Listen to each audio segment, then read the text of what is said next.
নমস্কার, দেখছেন কলকাতা টিভি। আপনাদের সঙ্গে আমি ইন্দ্রাণী। শুরু করছি আরো 12 খবরের দিকে নজর রাখবো।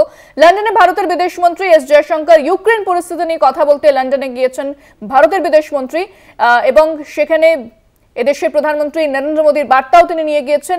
মার্কিন শুল্ক নীতির প্রেক্ষিতে ভারত ব্রিটেন আর্থিক সহযোগিতা নিয়েও কথা হয়েছে বলে জানা গিয়েছে। ভারতের শুল্ক নীতি নিয়ে ইতিমধ্যে অসন্তোষ প্রকাশ করেছেন ট্রাম্প, এবং সেই সমস্ত শুল্ক নীতি নিয়ে কথা বলতেই ব্রিটিশ প্রধানমন্ত্রীর সঙ্গে কথা বলেছেন বিদেশমন্ত্রী এস জয়শঙ্কর। প্রধানমন্ত্রী নরেন্দ্র মোদী যে বার্তা দিয়েছেন সেই বার্তাও তিনি পৌঁছে দিয়েছেন। ভারত ব্রিটেন আর্থিক সহযোগিতা নিয়েও কথা হয়েছে বলে জানানো হয়েছে, এবং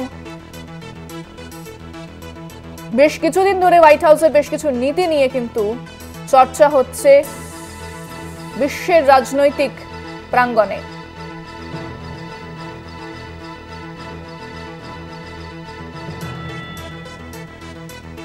ব্রিটেন আর্থিক সহযোগিতা নিয়েও কথা হয়েছে, এবং কিছুদিন আগে আমরা জানি যে মার্কিন প্রেসিডেন্ট ডোনাল্ড ট্রাম্পের সঙ্গে দেখা করেছিলেন প্রধানমন্ত্রী নরেন্দ্র মোদী। সেখানেও বেশ কিছু বিষয় নিয়ে আলোচনা হয়েছিল। প্রধানমন্ত্রী মোদীকে প্রিয় বন্ধু বলে অভিহিত করেছিলেন ডোনাল্ড ট্রাম্প। তবে ভারতের শুল্ক নীতি নিয়ে তিনি এর আগেও সমালোচনা করেছেন ডোনাল্ড ট্রাম্প। তবে এবার পশ্চিমী দেশের সঙ্গেও কি ভারত তাহলে যে সম্পর্ক সেটা আরো মজবুত করার দিকে এগিয়ে যাচ্ছে, সেই প্রশ্ন সামনে আসছে। লন্ডনে ভারতের বিদেশমন্ত্রী এস জয়শঙ্কর ইউক্রেন পরিস্থিতি নিয়ে কথা বলতে লন্ডনে গেলেন এস জয়শঙ্কর।